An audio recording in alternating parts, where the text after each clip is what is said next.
Hey everybody, what's going on? And welcome to another video. And before we get started today, I would just like to take a moment, as always, to thank everyone who just subscribed to my channel. Welcome, it's a pleasure to have you. And thank you to everybody who's been leaving me comments. I try to read as many of them as I can, so thank you all very much. I really appreciate it. Okay guys, well, let's get into today's topic first. When you hear the order women and children first, it makes perfect sense. You've got a giant ship in the middle of the ocean at night it doesn't have enough lifeboats on board. Of course you would evacuate the women and children, that's the thing to do. But however, the order was women and children first. Now, believe it or not, there actually was some confusion around those orders during the night the Titanic sank, and I'm going to talk about that. But before I do, I want to make it clear what my interpretation of women and children first means, like if I would have been an officer. If I would have been an officer on the deck of the Titanic and the captain told me women and children first, I would evacuate the women and children. And then if there were no more women and children around and that lifeboat was about to go, if there were some men standing around and they wanted to go and there were empty seats available, I wouldn't care if they went. So that would be my interpretation of it.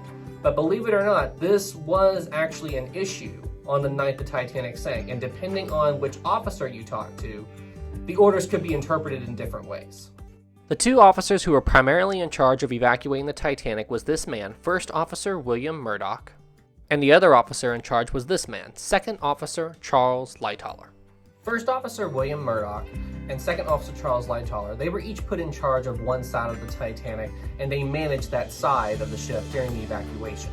So, First Officer William Murdoch was put in charge of the Titanic's starboard side, or right side. Second Officer Charles Lightoller was put in charge of the Titanic's port side, or left side.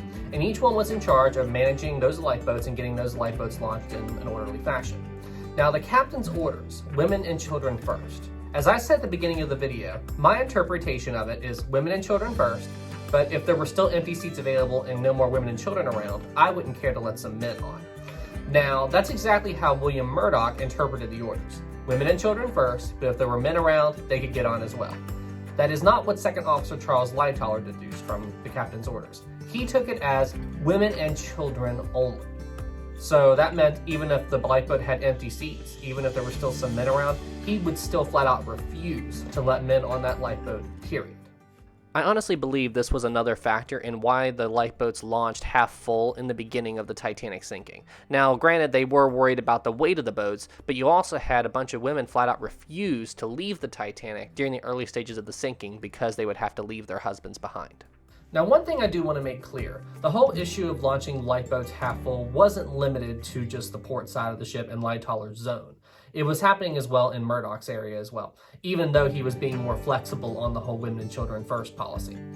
The biggest contributing factor to that, I believe, is where they weren't telling the passengers that the Titanic was sinking. I mean, think about it from a passenger's perspective. You've got a beautiful ship, it's well lit, it's warm, it doesn't appear to be sinking, there doesn't appear to be any problems, and they want you to get down into essentially a rowboat and be lowered into the freezing dark night in the middle of the ocean. And they're telling you it's just a drill? I mean, honestly, who would want to do that?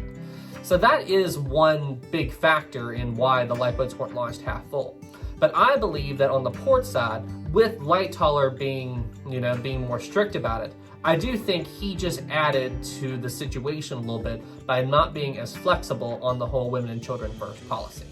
As it turns out, there was only one male passenger that Lightoller let leave the Titanic in a lifeboat. As the lifeboat was being lowered away, it was deemed that the lifeboat only had one crewman in it. So Lightoller didn't have time to pull the lifeboat back up, so he asked the passengers around, are there any seamen here or sailors?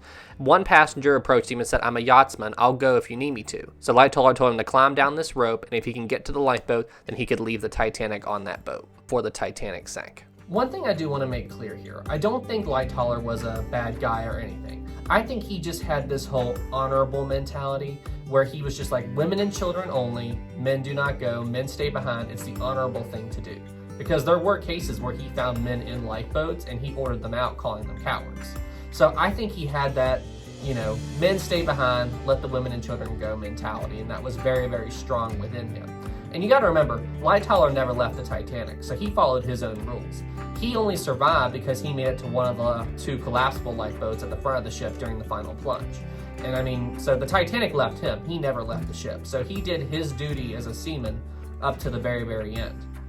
Now, Murdoch, on the other hand, we don't really know what happened to him. In the James Cameron movie, we see that he shot himself toward the end of the sinking.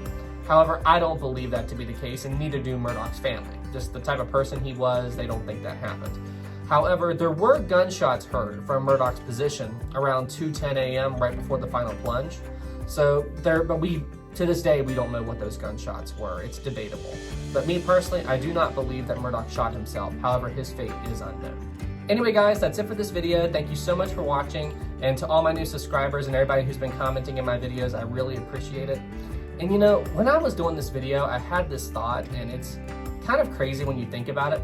Just imagine you were a passenger in the lower decks of the Titanic and trying to escape that night. And you reach the top of the stairwell on the ship, and you have to choose if you're going to go onto the right side of the ship or the left side of the ship. If you go to the starboard side of the ship where Murdoch was evacuating the lifeboats and everything, and you were a male passenger, you had a shot of escaping the ship. But if you went to the left side of the ship where Lightoller was and you were a male passenger, you had almost no chance. So honestly, it was kind of a 50-50 shot if you had a chance to escape the ship if you were a male passenger when you reached the top of that stairwell. Whether you went right or left was a major role if you would escape the ship that night. Alright guys, well hey, thank you so much for watching. I really appreciate it. And if you all have any other video suggestions or have any ideas or anything you'd like to say, please leave a comment below. Alright everybody, you all be safe out there. Have a good one.